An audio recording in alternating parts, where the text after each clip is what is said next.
আসসালামু আলাইকুম রহমতুল্লাহ। তো আজকে আমরা ঈদের নতুন গজলের শুটিং এর জন্য চলে আসলাম একদম ইন্ডিয়ার কাছে, একটু ঘুরে পার্বত্য দেখা। অঞ্চলে একবারে হ্যাঁ, একদম এত সুন্দর ইন্ডিয়ার একটা জায়গা, অনেক সুন্দর। একটু জুম করো, ওই যে ওই সাইডটা একটু জুম করে। অনেক সুন্দর। একদম এটা হচ্ছে ইন্ডিয়ার রাস্তা, এটা শেষ সীমানা। এই যে আপনি দেখতে পাচ্ছেন সামনে যে টাওয়ারটা, এটা হচ্ছে তারা বিএসএফ যারা আছে তারা এখানে বসে গাইড দেয়। এ, তারের বেড়া এখানে একদম শেষ। আবার এই দিক দিয়ে আছে যে কয়লা টিপু না কয়লা নামা, এই দিক দিয়ে যে আরো ভিতরে অনেকটা জায়গা আছে। আমরা পার হয়ে পরে আসছি। এই জায়গাটা আসলে অনেক সুন্দর দেখার মতো। পাহাড়ও দেখা যায় এখান থেকে, অনেক সুন্দর দেখা যায়। মানে একবারে বর্ডার, বাংলাদেশ আর বর্ডারের সীমান্তের একদম মাঝখানে, শেষ সীমানা। মাঝখানে নদী আছে। একদম একবারে শেষ সীমানা। এই যে সামনে আর কি ছোট একটা নদী আছে। এই যে এখানে ছোট নদী আছে। নদীর এই পারে হচ্ছে বাংলাদেশ, আর ওই পারে হচ্ছে ইন্ডিয়া আর কি। পরে আর কি একটা তারের বেড়া।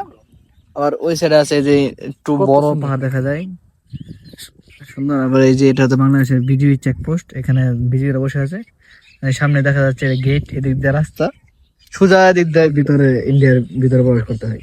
আমরা এই পার্বত্য অঞ্চলে আসে মাঝে মধ্যে আমরা সময় কাটাই, একটু বসে থাকলে অনেক ভালো লাগে, সুন্দর বাতাস আবহাওয়া পাওয়া যায়। অবশ্য একদম দেখার মতো একটা জায়গা। আর আমরা এই অঞ্চলে এসে একজন বন্ধুকে পেয়ে গেলাম, এই যে আপনি দেখতে পাচ্ছেন। বন্ধু, তোমার নাম কি? আবু হুরাইরা।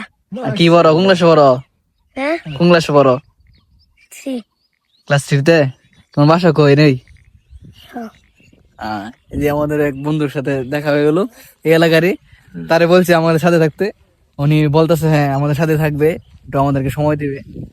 ঠিক আছে, তাহলে এ পর্যন্ত আজকে আপনাদেরকে এই সাইডটা দেখালাম। তাই এবার কিছু বলবা? না, ঠিক আছে, অনেক তাহলে সুন্দর জায়গা দেখলেন সবাই।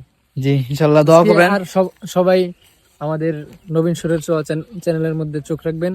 তো আজকে আমাদের ঈদের গজলের শুটিংটা হয়ে যাবে, তো কালকে ইনশাল্লাহ চলে আসবেন নেটে ইনশাল্লাহ। দিয়ে দিব ইনশাল্লাহ। জি, সকলে চোখ রাখবেন ইনশাল্লাহ। টাটা। সবাই চ্যানেলটা সাবস্ক্রাইব এবং লাইক করে দিবেন এবং পাশে থাকবেন সবসময় ইনশাল্লাহ। আসসালামু আলাইকুম।